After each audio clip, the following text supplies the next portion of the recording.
బేతాళ కథలు నిజమైన చదువు.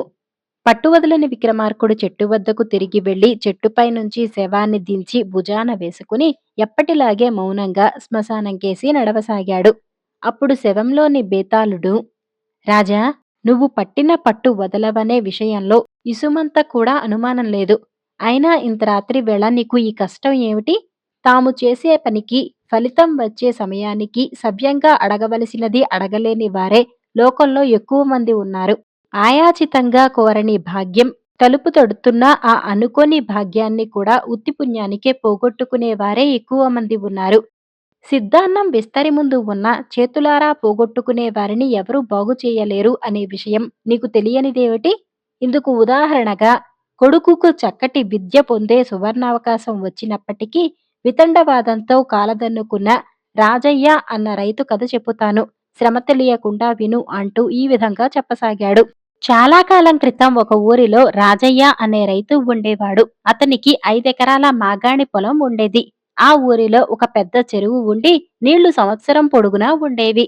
అందువల్ల ఆ గ్రామంలో వ్యవసాయానికి ఎటువంటి అడ్డంకి ఉండేది కాదు.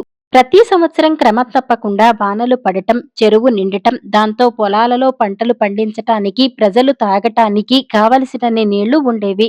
రాజయ్య మిగిలిన రైతులలాగా కష్టపడి పనిచేస్తూ అదును చూసుకుని వ్యవసాయ పనులు చేసుకుంటూ తన పొలంలో తాను పండించిన ధాన్యాన్ని, కూరగాయలను, పళ్లను తన కుటుంబానికి సరిపోగా మిగిలినవి పొరుగున ఉన్న గ్రామానికి వెళ్లి అమ్ముకొని తమ కుటుంబానికి కావలసిన బట్టలు, ఇంట్లోకి కావలసిన దినుసులు గట్రా తెచ్చుకుంటూ ఉండేవాడు.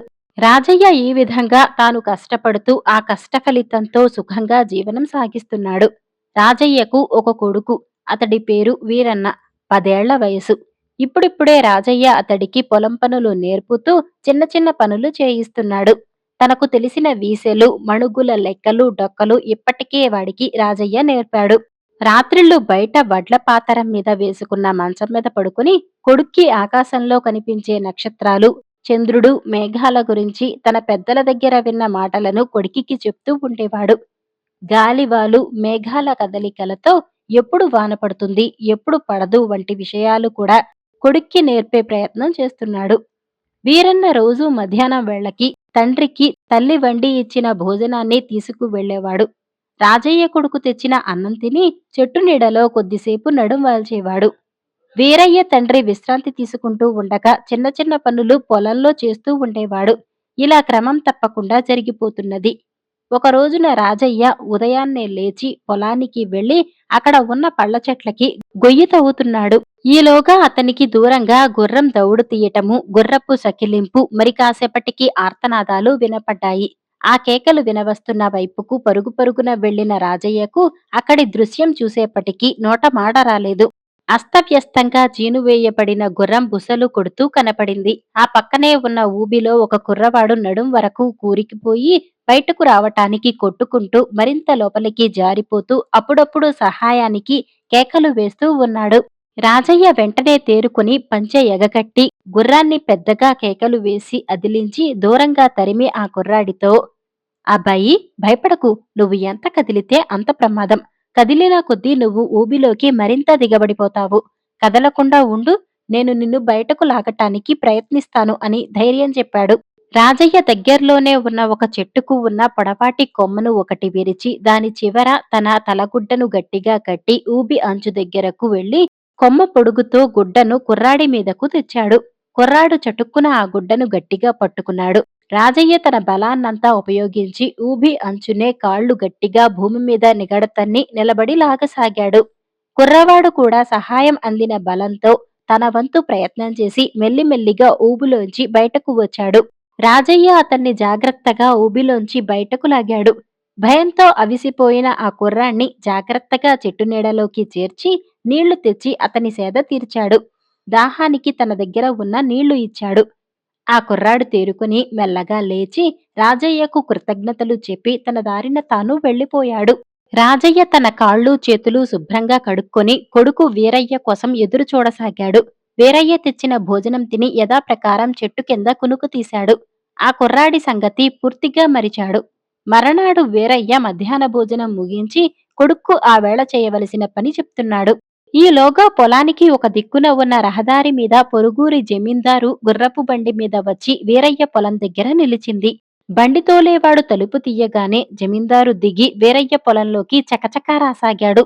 ఇది చూసిన వీరయ్య కంగారు పడి జమీందారుకు ఎదురు వెళ్లి, అయ్యా, కాకితో కబురంపితే నేనే వచ్చి తమ దర్శనం చేసుకునేవాణ్ణి కదా అంటూ నమస్కరించి నిలబడ్డాడు.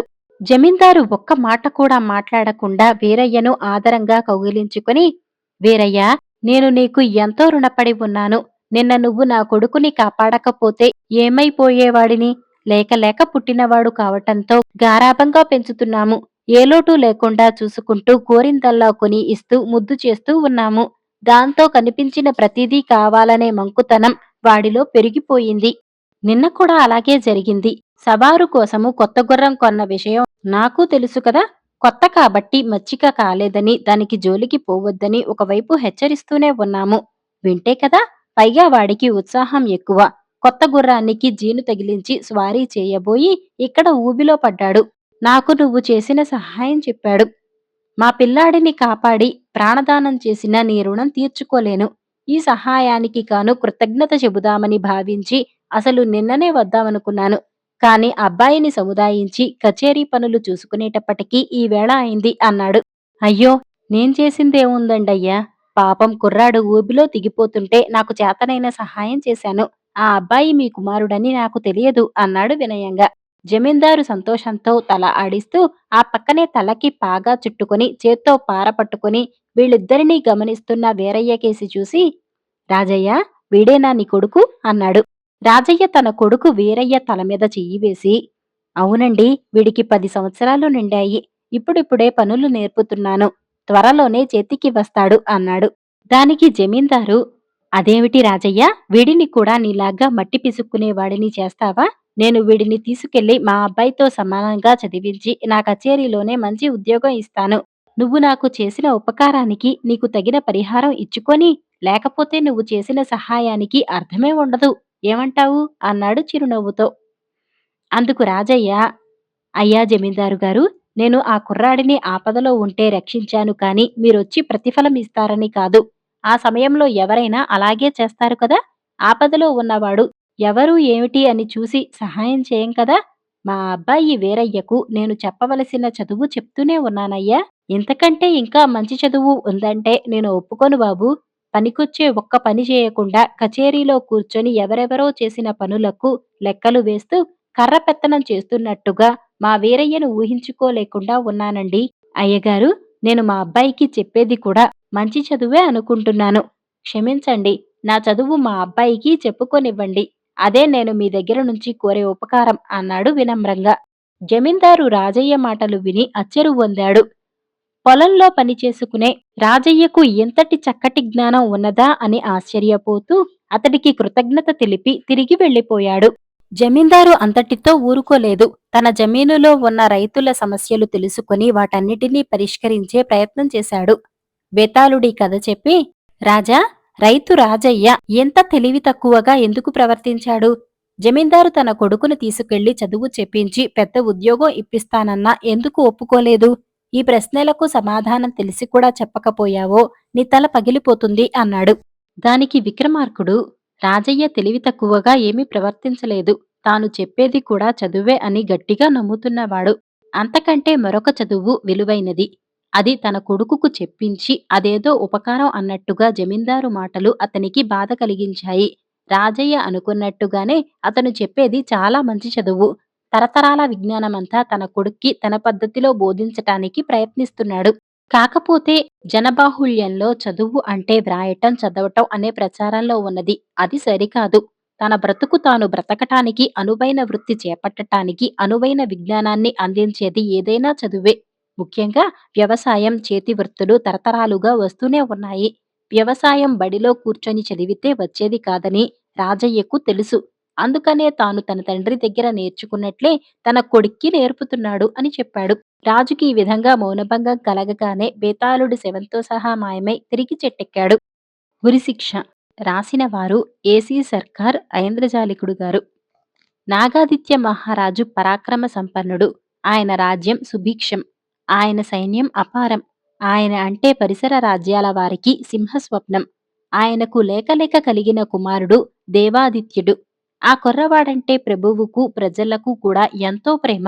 నాగాదిత్యుడు రాజ్యం వెలుపల ఒక భీకాకారణ్యం ఉండేది. దాన్ని అందరూ డాకినీ వనం అని పిలిచేవాళ్ళు. అందులోకి ఎవరూ ప్రవేశించేవారు కారు. అయితే శౌర్యధనుడైన నాగాదిత్యుడు డాకినీ వనంలో వేటాడ నిశ్చయించి సపరివారంగా బయలుదేరాడు.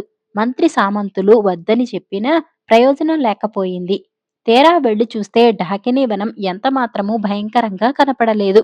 మీది మిక్కిలి ఆహ్లాదకరంగా ఉన్నది. చెట్ల మీద రకరకాల పక్షులు శ్రావ్యంగా గానం చేస్తున్నాయి.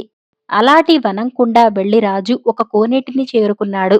ఆ కోనేటి జలం అతి నిర్మలంగా ఉన్నది. కోనేటిలో హంసలు విహరిస్తున్నాయి. రాజు ఆ కోనేటి గట్టున సపరివారంగా విడిసి కొంతసేపు విశ్రాంతి తీసుకుని ధనుర్బాణాలు చేతపట్టి వేటకై ఒంటరిగా వనంలోకి బయలుదేరాడు. ఆయన కొంత దూరం వెళ్లేసరికి ఒక తెల్లని కుందేలు కనపడింది. వెంటనే ఆయన దానిపైకి బాణం వదిలాడు. మరుక్షణమే కుందేలు మాయమై ఒక అద్వితీయ సౌందర్యవతి ప్రత్యక్షమైంది. రాజు విడిచిన బాణం పుష్పమాలగా మారి ఆమె మెడలో పడింది. మహారాజా, వరమాల వేసి సత్కరించి నన్ను ధన్యురాలిని చేశారు. నేటి నుంచి నేను మీ పత్నిని అన్నదామె. ఆమె సౌందర్యంతోనే సమ్మోహితుడైన నాగాదిత్యుడు ఈ మాటలు విని పూర్తిగా మతిభ్రమణం చెందాడు. ఆయన ఆమెను వెంటపెట్టుకుని కొలనుకు తిరిగి వచ్చి తన పరివారులతో, మీరు ముందుగా నగరానికి వెళ్లి నా వివాహోత్సవానికి ఏర్పాట్లు చేయించండి అన్నాడు. ఇప్పుడు ఆయనకు తన రెండవ భార్యతోటిదే లోకం. ఆయనకిప్పుడు తన మొదటి భార్య గురించి కాని, తన కొడుకైన దేవాదిత్యుని గురించి కాని స్పృహే లేదు. వారిని గురించి ఆలోచన కలిగినప్పుడు చిదిరించుకునేవాడు. రాజుగారి కొత్త భార్య పేరు సురసుందరి. అయితే నిజానికామె ఢాకినీ వనంలోని ఢాకినీలకు రాణి. ఆమె తన జిత్తులతో రాజును తన చేతి కీలు బొమ్మను చేసి ఆడించసాగింది. కాలక్రమేణా సురసుందరికి కూడా ఒక కొడుకు జన్మించాడు. అది మొదలు ఆమె దేవాదిత్యుణ్ణి మరింతగా ద్వేషిస్తూ అతని వినాశనానికి కంకణం కట్టుకున్నది.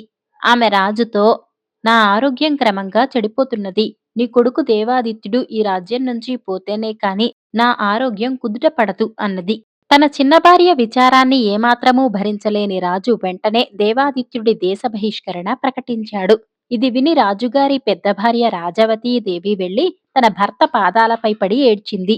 రాజు ఆమెకు కూడా దేశ బహిష్కరణ శిక్ష విధించి ఆమెను ఆమె కొడుకును దేశం వెడల నడిపించే పనిని తన సేనాపతి అయిన రుద్రకుడికి అప్పగించాడు. రుద్రకుడు రాజవతీదేవికి దేవాదిత్యుడికి సంకెళ్లు తగిలించి తన వెంట తీసుకుపోయాడు. కాని అతను వారిని దేశం నుంచి సాగనంపటానికి మారుగా తన ఇంటనే రహస్యంగా ఉంచి వారు దేశం విడిచిపోయినట్టు ప్రకటన చేశాడు. రాజుగారి ముఖ్యమంత్రి ధర్మప్రాణుడు రాజుగారి స్థితి చూసి ఆందోళన చెంది సురసుందరిని కడతీర్చితేనే కాని పరిస్థితి చక్కపడదని నిశ్చయించుకున్నాడు. ఆమెకు అంతఃపుర దాసి ద్వారా ఆయన విషం పెట్టించాడు. కాని సురసుందరిని విషం ఏమీ చేయలేకపోయింది. ఆమె ఆ విషాన్ని సులువుగా జీర్ణం చేసుకున్నది. అది చూసి ధర్మప్రాణుడు మరింత ఆందోళనపడి తన గురుపాదులను సలహా అడగటానికి బయలుదేరి వెళ్ళాడు. ఆయన గురువు దూరాన గల ఒక కొండపై తపస్సు చేసుకుంటూ ఉండేవాడు. ధర్మప్రాణుడు వచ్చిన పని తెలుసుకుని ఆయన సురసుందరి చావటానికి ఒకే మార్గం ఉన్నదని తెలిపాడు. అదేమిటంటే డాకినీ వనంలో ఒక 12 కొమ్మల మర్రి చెట్టున్నది. దాని కొమ్మలు చీలే చోట ఒక తొర్ర ఉన్నది. ఆ తొర్రలో ఒక వెండి దబ్బనం ఉన్నది. దానితో ఎవరైనా సురసుందరి కుడికాలి బొటని వేలిని పొడిస్తే ఆమె మరణిస్తుంది. ఢాకినీ వనంలోకి వెళ్లే సాహసి దొరకాలి కాని మిగిలినది ఏమంత కష్టం కాదు. ధర్మప్రాణుడు సేనా సేనాపతిని కదిలించి చూశాడు. సేనాపతికి కూడా సురసుందరి పీడ త్వరగా విరగడ కావాలనే ఉన్నట్టు స్పష్టమైంది. డాకినీవనం ప్రవేశించగల ధీరుడు నీ ఎరుకలో ఎవరైనా ఉన్నట్టయితే సురసుందరిని కడతీర్చటం ఏమీ కష్టం కాదు అంటూ మంత్రి అంతా సేనాపతికి చెప్పేశాడు. అలాంటి ధీరుడు దొరకకపోడు. నాకు కొంచెం వ్యవధి ఇవ్వండి అన్నాడు రుద్రక సేనాపతి. ఆ రాత్రే అతను వెండి దబ్బనం గురించి తన ఇంట రహస్యంగా ఉన్న దేవాదిత్యుడితో చెప్పాడు. దేవాదిత్యుడు నిశిరాత్రి వేళ డాకినీ వనానికి బయలుదేరి వెళ్ళాడు. అక్కడ 12 కొమ్మల మర్రి చెట్టు కనపడింది. దాని త్వరలో వెండి దబ్బనం దొరికింది. దేవాదిత్యుడు మర్నాడు పగలల్లా ఆ వనంలోనే గడిపి చీకటి పడినాక రాజధానికి బయలుదేరాడు. అయితే దురదృష్టవశాన అతను సేనాపతి ఇంటిని చేరుకోబోతూ ఉండగా కొందరు భటులు అతన్ని గుర్తించి పట్టుకొని బహుమతి లభిస్తుందన్న ఆశతో సురసుందరి వద్దకు తీసుకుపోయారు. వారి ఆశ ఫలించింది. ఆమె వారు ఊహించిన దానికన్నా హెచ్చుగానే వారిని బహుకరించి ఆ రాత్రి దేవాదిత్యుణ్ణి రాజసౌధంలోనే బందీగా ఉంచి దేశ బహిష్కరణను ఉల్లంఘించినందుకు అతనికి మరణదండన విధించేలాగు రాజును ఒప్పించింది. మర్నాడు ఉదయమే రాజు దేవాదిత్యుడికి మరణశిక్ష విధించాడు. మధ్యాహ్నం 12 గంటల వేళకు ఉరిశిక్ష అమలు జరుగుతుంది. మంత్రికి మరొక పెద్ద సమస్య వచ్చి పడింది. ఆయన సేనాపతి రుద్రకుడితో సంప్రదించాడు. మీరేమీ విచారించకండి. నా స్నేహితుడైన మాయాధరుడు నాకొక చిన్న ఉపాయం చెప్పాడు. ఆ ఉపాయంతో మన కష్టాలన్నీ గట్టెక్కవచ్చు అన్నాడు సేనాపతి. ఆ మాటలలో మంత్రికి అట్టే గురి కుదరలేదు. దానికి తగినట్టుగానే సేనాపతి సురసుందరి వద్దకు వెళ్ళి, మహారాణి, దేవాదిత్యుడి ఉరిశిక్షను నేను స్వయంగా జరిపించబోతున్నాను. తమరు కూడా అక్కడికి వచ్చి తమ శత్రువు వధ కళ్ళారా చూడాలని నా ప్రార్థన అన్నాడు. ఇందుకు సురసుందరి సంతోషంగా ఒప్పుకున్నది. మిట్ట మధ్యాహ్నం వేళకు వధ్యస్థానానికి దేవాదిత్యుణ్ణి తెచ్చారు. రుద్రకుడు ఒక తాడు తెచ్చాడు. దేవాదిత్యుణ్ణి ఒక గోడకు వీపు పెట్టి నిలబెట్టారు.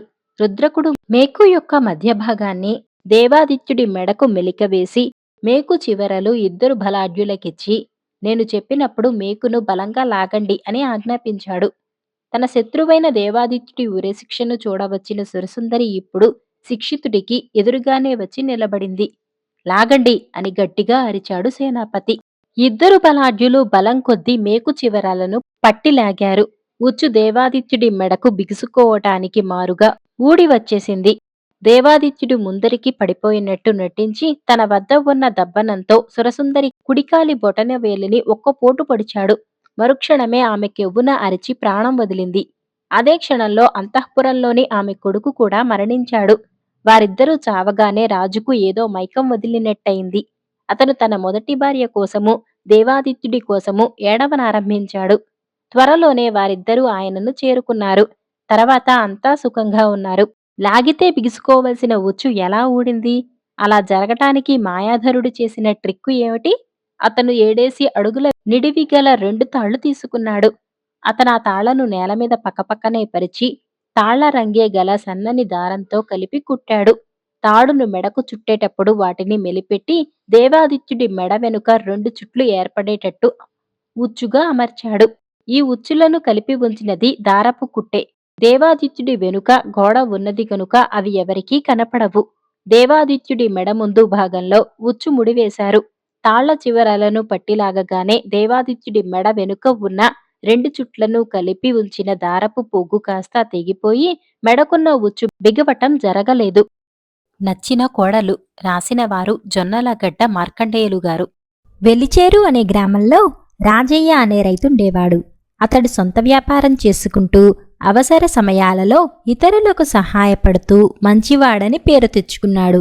అతడికి 2 కుమార్తెలు. పెద్ద కూతురు రాణికి పెళ్లి చేశాడు. రెండో కూతురు వాణి యుక్త వయసులో ఉంది. ఆమెకు కూడా త్వరగా పెళ్లి చేసేయమని భార్య రోజు పోరు పెట్టసాగింది. ఒక రోజున రాజయ్య శివాలయంలో శివుడికి అభిషేకం చేయిస్తున్నాడు. అతడు మండపంలో కూర్చొని అభిషేకం చేయించటానికి వచ్చిన మరొక భక్తుడితో, నువ్వు చాలా చిన్నవాడివి, వివరాలు బాగా తెలుసో లేదో, మన శివుడు చాలా మహిమగలవాడయ్యా. మన పూర్వీకుల్లో ఒకరు పొలం దున్నుతుంటే లింగ రూపంలో నాగటి కర్రుకు తగిలాడట. వెంటనే ఆయన దున్నటం ఆపి స్వామి వెలిశారు, స్వామి వెలిశారు అంటూ కేకలు పెట్టేసరికి పెద్దలందరూ గుమిగూడి దేవాలయం కట్టారు.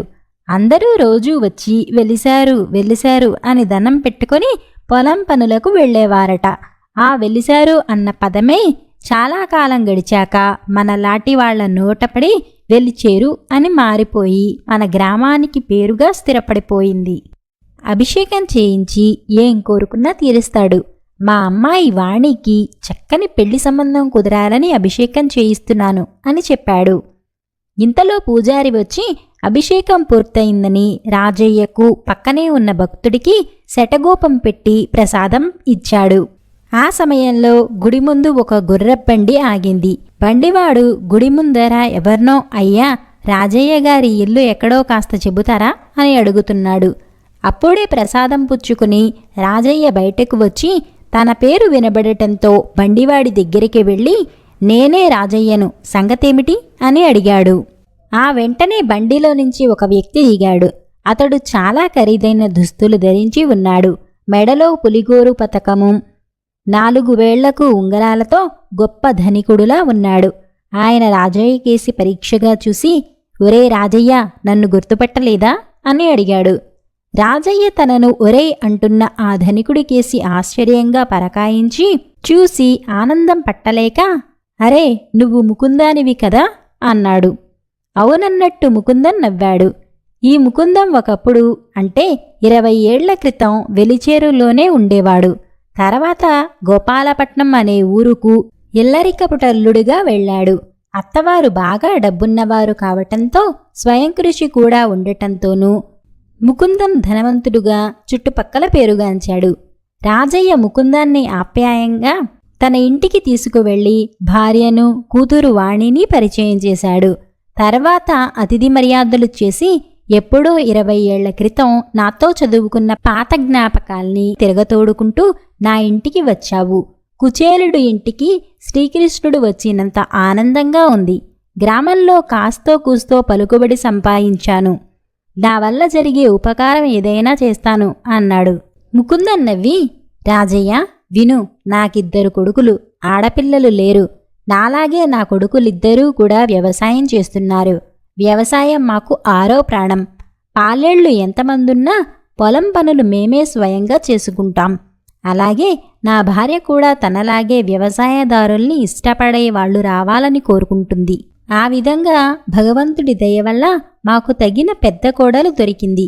2వ వాడికి పిల్లను చూడటానికి మీ పొరుగు గ్రామమైన వసంతవాడకు బయలుదేరాను. చూడగా నేనా గ్రామం వెళ్లవలసిన అవసరం లేకుండా మీ ఇంటికి రావటం చూస్తే నీ చిన్న కూతురు వాణి మా 2వ వాడికి తగిన ఇల్లాలు, నా భార్య కోరుకున్న కోడలు అని నాకనిపిస్తుంది. ఇది నేను మనస్ఫూర్తిగా అంటున్న మాట అన్నాడు. ఇది విన్న రాజయ్య ఆనందం పట్టలేక, కుబేరుడింటికి కోడలుగా నా కూతురు వాణిని పంపగలగడం కన్నా అదృష్టం ఇంకేముంటుంది? నువ్వు అడిగినంత కాకపోయినా కలిగినంతలో సంతోషంగా కట్నకానుకలిస్తాను అన్నాడు. ముకుందన్ రాజయ్య భుజం తట్టి, నేను పేదవాడిగా నా భార్య ఇంటికి ఇల్లరికం వెళ్లాను. కాని నన్ను ఎన్నడూ అలా చూడలేదు. మాకు కట్నకానుకలతో పనిలేదు. మా వ్యవసాయ కుటుంబంలో ఒకర్తిగా అల్లుకుపోవాలి అంతే అన్నాడు. ఆ తర్వాత తన భార్య, కొడుకు వచ్చి చూసుకున్నాక ముహూర్తాలు పెట్టుకుందామని చెప్పి బయలుదేరడానికి సిద్ధమయ్యాడు. ముకుందం అంతా వెలిచేరు స్వామిదయ అంటూ రాజయ్య సాగనంపటానికి ముకుందంతో పాటు బయటకి వచ్చాడు. అప్పుడు వాణి పెరట్లోంచి పరిగెత్తుకుంటూ వచ్చి, కొంచెం సేపట్లో పెద్ద వాన రావచ్చు, కొంచెం ఆగి వెళ్ళండి అంటూ వాణి రాజయ్యను, ముకుందాన్ని పెరట్లోకి తీసుకువెళ్ళి, చూడండి, చీమలు తెల్లగుడ్లు పట్టుకుని బారులు తీరి బయటికి వచ్చాయి. కోడి రెక్కలిప్పి ఆరబెట్టుకుంటున్నది. తూనీగలు చిందరవందరగా ఎగురుతున్నాయి. ఇవన్నీ వర్షం రాకకు సూచనలని మా రైతుల నమ్మకం అన్నది. ముకుందం, ఆహా, నా ఇంటికి రాదగ్గ కోడలేవి, మీ అత్తకు నువ్వు తప్పక నచ్చుతావు అంటూ ఎంతగానో మెచ్చుకున్నాడు.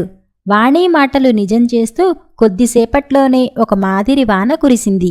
ముకుందం ఇంటికి వచ్చి భార్యకు జరిగినది చెప్పి ఆమెను, కొడుకును వెలిచేరు పంపాడు. వాణి ముకుందం భార్యకు నచ్చింది.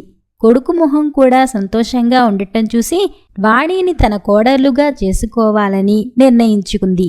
ఆమె వాణితో, తెలియకడుగుతాను, మామతో పెద్దవాడు, చిన్నవాడు కలిస్తే లాభమా, లేక గుడ్డివాడు, గూనివాడు కలిస్తే లాభమా?